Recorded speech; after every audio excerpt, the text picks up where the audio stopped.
Hey guys, in today's video, I'm here to explain why Minecraft is actually impossible. And there's actually a lot of good reasons to actually support this. So when you think of beating Minecraft, you think of, like speedrunners. They start in a seed just like this, and then they find the stronghold, and then they kill the end dragon. And that's beating Minecraft. Well, actually, it's not really if we think about it. Like, one could say you have to beat all mobs to win Minecraft. To beat it, you have to beat every single mob at least once. All three bosses and everything. And guardians, withers, dragons, you have to beat all of them. Even the warden when that comes out. Well, someone can do that. Do you still beat Minecraft, in my opinion? No. And here's why. So, here's what I mean. If there's 74 mobs in Minecraft, and it's pretty easy to kill 74, but this is including like Ender Dragon and everything. But who's to say like an NPC isn't a mob? Well, should you go kill NPCs? Well, then that's already possible. Or the agent spawn egg, which is also impossible to get in vanilla Minecraft. Or heck, you can even count these two guys as a new mob in Minecraft if you want, because it's way easier to kill a wither skeleton than it would to be to kill this wither skeleton, wherein the same goes for the zombie. So when you add this up, there's actually many more combination of mobs you can add to this just a 74.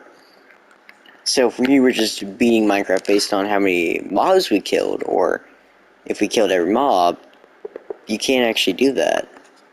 So you may start asking yourself, when can and how do I beat Minecraft? What is the main goal? Well, in this video, I'm going to answer what the main goal of Minecraft is. So let's get into it. In my opinion, Minecraft is set up differently in 4 different main categories.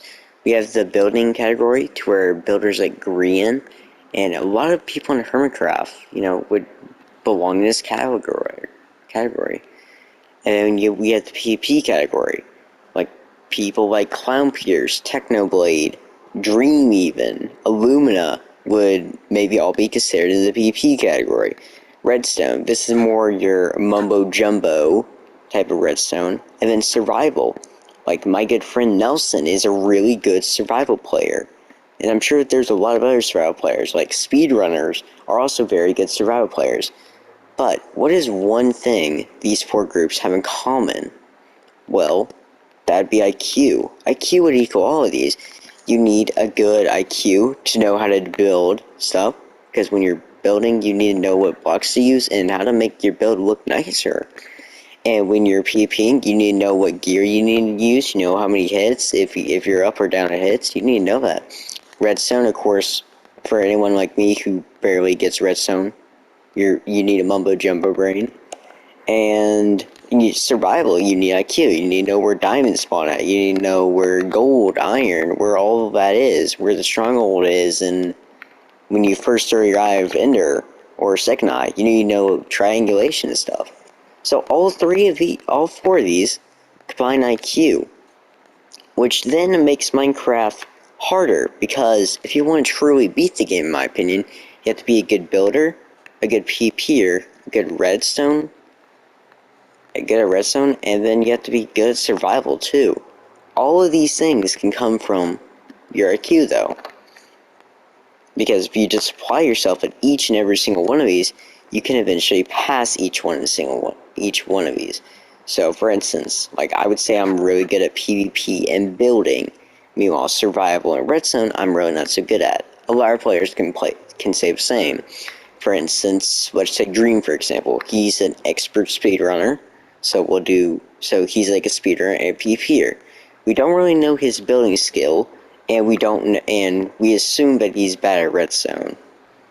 So he only checks off 2. Like most players can really only check off 2. Now if you check off all 4, congrats, you just beat Minecraft. Or did you? Servers is what I mean. So for instance, Hive minigames. For instance, if you want to beat Hive, you gotta get whatever the maximum level is for all these games, like Sky Wars and Just Build and Hide and Seek and Dep Run Skywars Kids, Treasure Wars, Murder Mystery, survival games. You gotta beat all of those games if you want to beat Hive. Hive is also part of Minecraft. And this is just one server. Like servers like CubeCraft and many other servers also have many other games that you would have to beat. So if you think about it like that, it's really a bigger challenge at hand than just knowing Redstone, PvP, and more. Right? Or for a fact, let's just say if you were to beat Minecraft by just ignoring if you're good at a thing, let's just say you just want to get the most blocks. Well, how many blocks are there in Minecraft? Well, you can just look in your inventory and count, right? You open it up, count how many of each one there is, right? Nope, that is completely wrong. Because there are also hidden blocks that you can't even get in survival. Like, look at this. Like, these are all from commands. Allow blocks, I bet some people never heard of those. Minecart with command block, can't get. Border block, can't get. Spruce wood slabs that are upper, and they can only place upper like this. Even when I try to place them lower, they only place upper. And look, border blocks, deny blocks, barrier blocks, command blocks. You can't even get these in survival, and these are legit blocks in the game. So, you can't actually go by beating Minecraft by getting the most blocks, because that's impossible. And with every new update between 1.19 and eventually Minecraft 2.0, even if there is one, they're just going to keep adding to the list of blocks you need to get. And it's going to get really tiring really quick. You beat Minecraft if you get the most armor, or you craft every armor type. Well, here's the thing. Let's just say you want every armor type. So you have one normal diamond sand, this one has prot 1, this one has prot 2, this one has prot 3, this one has prot 4.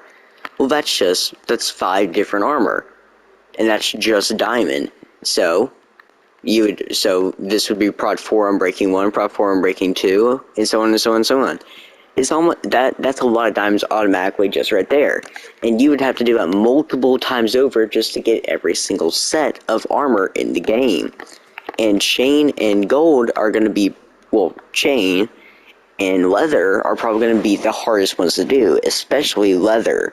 Because leather, you can dye leather armor in Bedrock, so it's even harder on Bedrock players to do it, because that's more armor. In fact, it is exactly...